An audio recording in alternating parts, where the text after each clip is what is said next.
যাদের একটু ভিন্ন ধর্মী প্রোডাক্ট ব্যবহার করার শখ রয়েছে এবং বাজেট কোনো ফ্যাক্ট না, এবং একই রকম ডিভাইসের ভিড়ে যারা একটু আনকমন ফোন খোঁজেন, আজকের ভিডিওটা তাদের জন্য। কারণ আমাদের কাছে আজকে খুবই আনকমন একটা ফোন এসেছে। লুক অ্যাট দিস ভাই, ক্যামেরাটা আপনি এইভাবে ধরে সামনে নিয়ে আসতে পারবেন। Presenting echo mind 1 pro.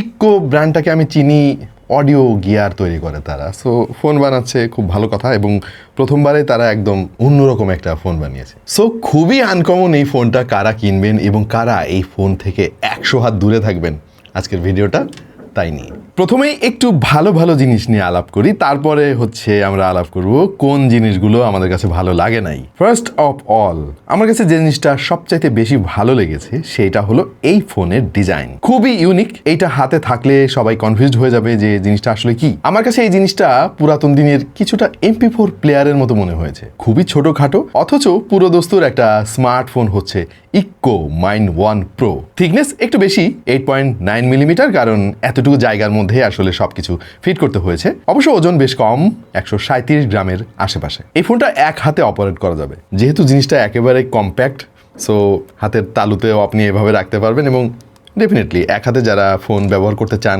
Compact phone খোঁজেন, এইটা তাদের জন্য। আমার মনে হয় এই ফোনের দাম নিয়ে আলাপ করার একটু সময় চলে এসেছে। অবশ্য এটা বলতে আমার একটু ভয় লাগতেছে, তারপরও বলি, আনকমন জিনিস ভাই। সো এইটা রেগুলার কোনো প্রোডাক্ট না।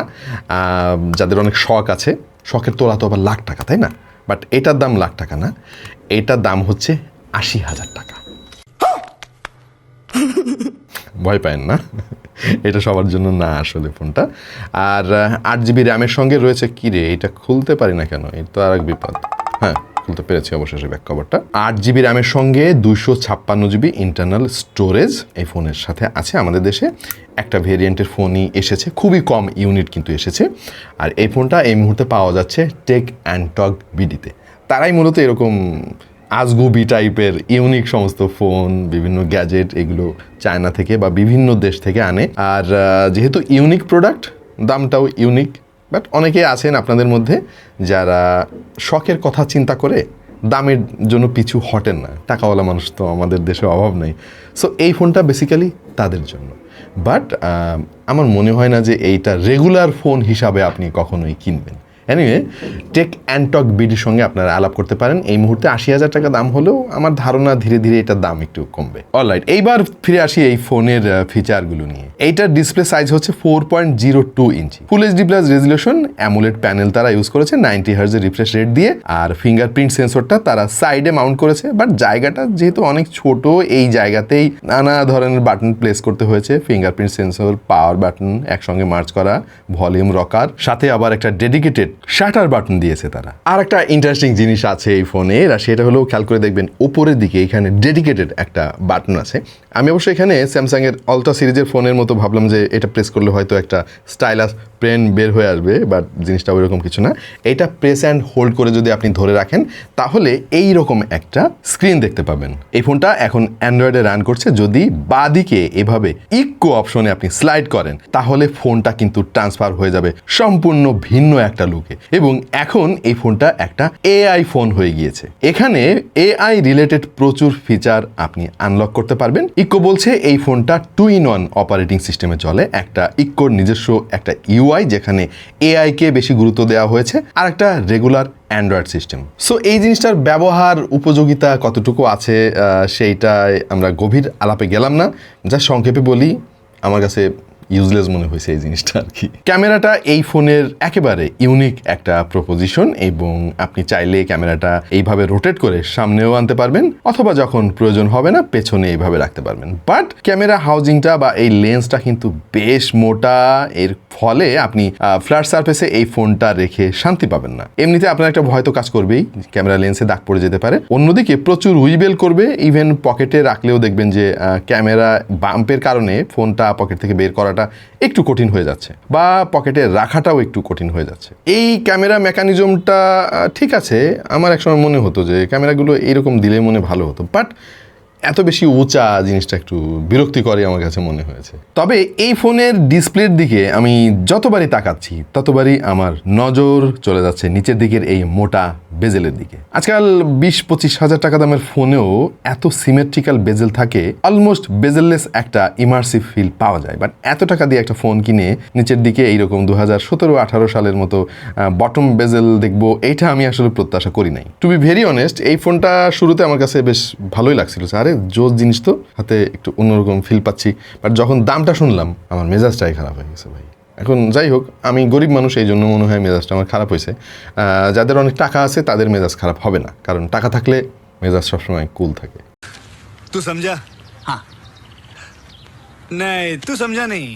এই ফোনটা অ্যান্ড্রয়েড 15 অপারেটিং সিস্টেমে চলে। ইউআইটা যথেষ্ট ক্লিন আমার কাছে মনে হয়েছে। এইখানে এত ছোট স্ক্রিন দিয়ে তো আপনি অনেক কিছু করতে পারবেন না, আর আপনি রেগুলার ইউসেজের জন্য এই ফোনটা কিনবেনও না। সো আপনার টুকটাক প্রয়োজন এই ফোনটা মেটাতে পারবে। তবে কল করা, সেটা অডিও হোক বা ভিডিও, সোশ্যাল মিডিয়া ব্রাউজ করা, এই সমস্ত কাজে খুব একটা সমস্যা হবে না। আরেকটা জায়গায় এসে আমি একটু সারপ্রাইজ হয়ে গিয়েছি বলতে পারেন, মানে পজিটিভলি সারপ্রাইজ না, নেগেটিভলি সারপ্রাইজ।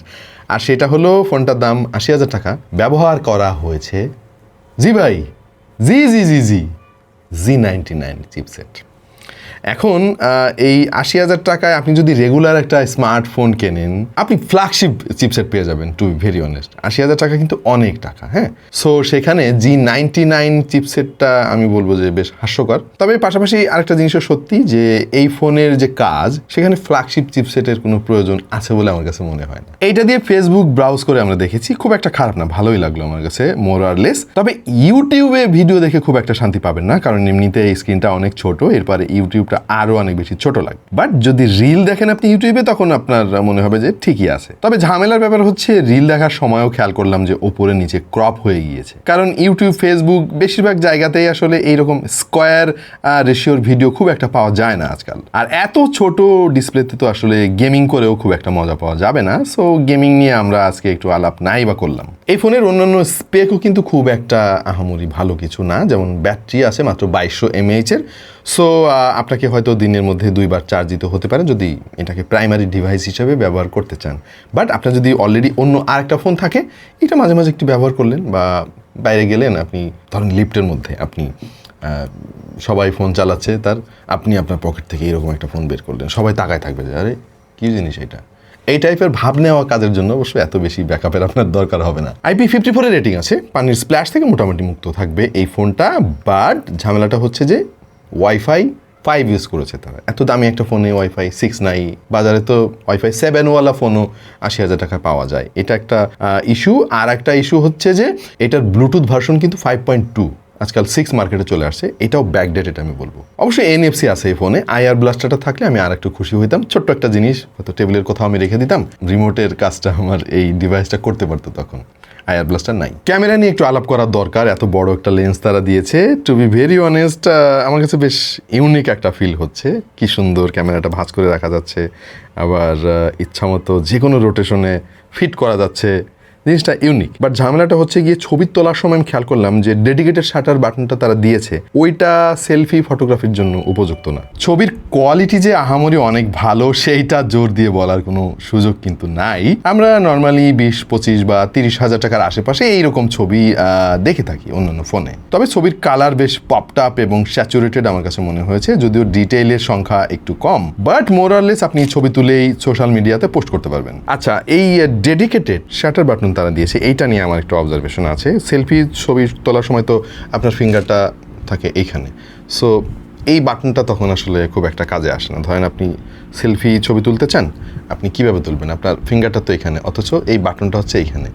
উইয়ার্ড একটা জায়গায় রেখেছে। এই শাটার বাটনটা যদি ওপরে দিত, আমার মনে হয় তাহলে আরও বেশি কাজে আসতো জিনিসটা। সো এই ফোনটা নিয়ে খুব বেশি কিছু বলার কিন্তু আমার নাই। এইটা খুবই ইউনিক একটা ফোন, এবং খুবই নিশ শ্রেণীর কিছু ক্রেতা আছে যারা এরকম ইউনিক প্রোডাক্ট ব্যবহার করতে পছন্দ করেন। আমি তো অনেক কাস্টমারকে চিনি যারা 25-30 লাখ টাকা দিয়ে বাটন ফোন ব্যবহার করে। ওই যে দেখেছিলেন না আপনার ইউটিউবে স্যামের ভিডিওতে। সো এইরকম যারা রয়েছেন আপনাদের মধ্যে, যে ইউনিকনেস দরকার, ডিফারেন্ট টাইপের ডিভাইস দরকার, সবাই একরকম ব্যবহার করতেছে, আমি ব্যবহার করব ভিন্ন রকম কিছু একটা, তাদের জন্য এই ফোনটা মানে দারুণ একটা ব্যাপার হতে পারে। তারপরেও আমি বলবো যে কিছু জায়গায় একটু কমতি রয়েছে। নিচের দিকের এই বেজেলটা ভাই অনেক বেশি মোটা, এটা দেখতে বদখত লাগতেছে। ক্যামেরা কোয়ালিটি আর একটু বেটার হইতে পারতো। ফোকাসও দেখলাম যে বেশ ভালোই প্রবলেম আছে, ফেস ঠিকঠাক মতো ফোকাস করে, নর্মাল সাবজেক্টের ছবি তুলতে গেলে ব্লার হয়ে যায় আর কি, ফোকাস করতে পারে না। এরকম বেশ কিছু গ্লিচও আমরা দেখেছি, মাঝে মাঝে অ্যাপও ক্র্যাশ করে। মোরাললেস যদি আপনি ওই শ্রেণীর ক্রেতা না হন তাহলে এই ফোনটা থেকে দূরে থাকাই ভালো, কারণ এর কাছ থেকে আপনি অনেক কিছু পাবেন না, এটা সত্যি কথা। আর আমার কাছে সবচাইতে বেশি অ্যানোয়িং লেগেছে আসলে চিপসেট। মানে এত টাকা দামের একটা ফোন, G99 এর মতো পুরাতন একটা চিপসেট, যেটা একটা 4G চিপসেট, ইউজলেস আমার জন্য বেসিক্যালি। বাট ওই যে ঘুরে ফিরে একই কথা আবার বলতে হয় যে আপনি যদি ইউনিক কিছু খোঁজেন তাহলে আপনাকে অনেক কিছু স্যাক্রিফাইস করতে হবে। আছে না অনেকে ওই যে বউ সুন্দরী হইলেই হবে আর কি, রাঁধতে না জানলে অসুবিধা নেই, নিজে রান্নাবাড়ি করে খাওয়াবেন তারে, কিন্তু বউ সুন্দর হইতে হবে। ওই শ্রেণীর আর কি যারা আছেন তাদের জন্য এটা পারফেক্ট একটা ফোন। আশা করছি একটা আইডিয়া আপনার পেয়ে গিয়েছেন। টু বি ভেরি অনেস্ট, এইটা আমার যদি অনেক টাকা থাকতো তাহলে একটা কিনে রেখে দিতাম আর কি, মাঝে মাঝে বের করলাম, চালাইলাম, ভালোই লাগলো আর কি। এনিওয়ে, এরকম আরও ইউনিক প্রোডাক্টের জন্য কন্ট্যাক্ট করতে পারেন টেক অ্যান্ড টক বিডির সঙ্গে, তাদের কালেকশনে এরকম জিনিসের অভাব নেই। আজকে আর খুব বেশি সময় নিব না আপনাদের কাছ থেকে। আপনাদের কাছে কেমন লাগলো আসলে eco mind 1 pro? Mind it, comment করতে ভুলবেন না, তাহলে কিন্তু খবর আছে। আর ওই যে সাবস্ক্রাইব বাটনটা আছে, এটা প্রেস করতে কি অনেক কষ্ট হয়ে যায় আপনাদের? প্রেস করে দেন। আর যদি ভিডিওটা ভালো লাগে বা এরকম আরও ভিডিও সামনে দেখতে চান, তাহলে লাইক বাটনে একটা প্রেস করে আপনি যে ভিডিওটা দেখলেন কষ্ট করে তার একটা প্রমাণ রেখে যান। দেখা হয়ে যাবে অন্য কোনো ভিডিওতে ভিন্ন কোনো বিষয় নিয়ে।